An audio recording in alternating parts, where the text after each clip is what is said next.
चिल्लाते। आज सुनते हैं? अरे बाप रे बाप, मरते हम कबे ले सुनत नहीं बाकी बोलत नहीं कि तारा का हमको का बोलतो है नहीं जल्दी आई ना।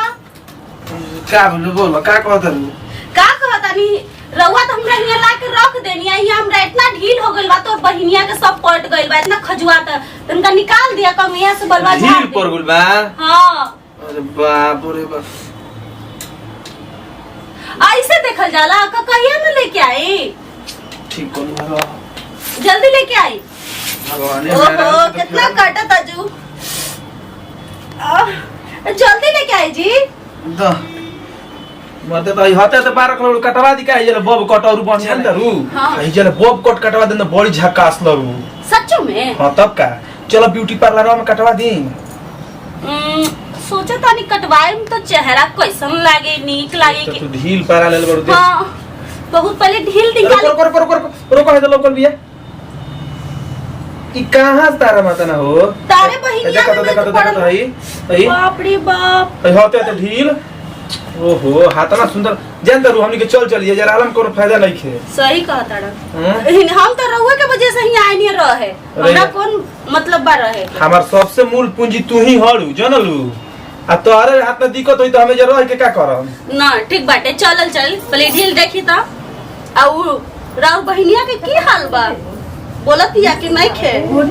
बहिनिया के फेरा मानी हम बहिनिया दी हमरा खाए के तार से जीम के बहिनिया से जीम बोलो ना।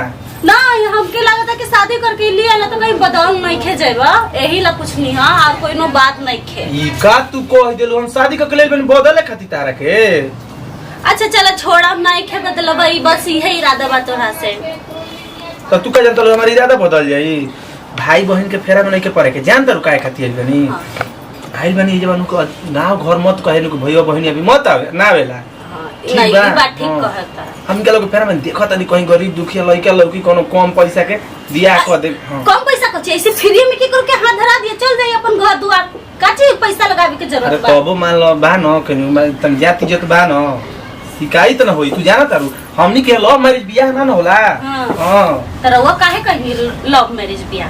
तू इतना सुंदर हो यही से कहले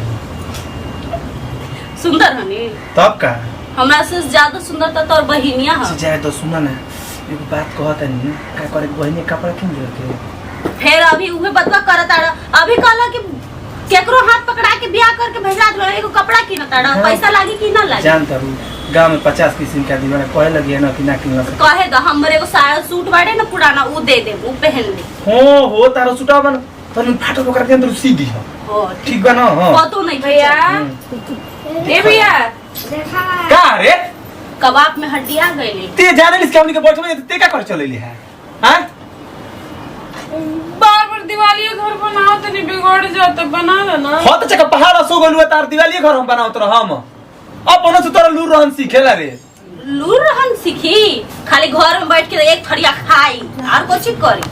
मातारी मर गइल बाप मर गइले तब एकरा लूरी रहन ना बोले हताना दी तोनी के आदन से पढ़ाई नहीं किया नहीं अब हम देख हम पर मेहरारू कति जिए तनी हम तोनी कति जिए तो बानी ना ठीक है ना। तोनी के बाबू अपन काम देखत हवे को बाप गधानी घुमो चलता ना तो आए मोरे राजा सही कहत नहीं जान तारू ये अब ई सब हम नहीं करे कुनर बा हम तारे के देखम बिया के देखम मैंने तो तोरे खातिर ना दिवाली घर बनावी ना मत बनावा हमारा खातिर तू कोठा बनबू तो हमारा कोठा ना होई हमारा कोठा काम नहीं के जा तू अपन कोठा अपने समझा बाबू आ गइले भैया हम ना जानत रहे कि तू भौजी के आते हाथ ना बदल जाई। फिर कहते बदल जाना तो मारो में एक लपड़ा खींच के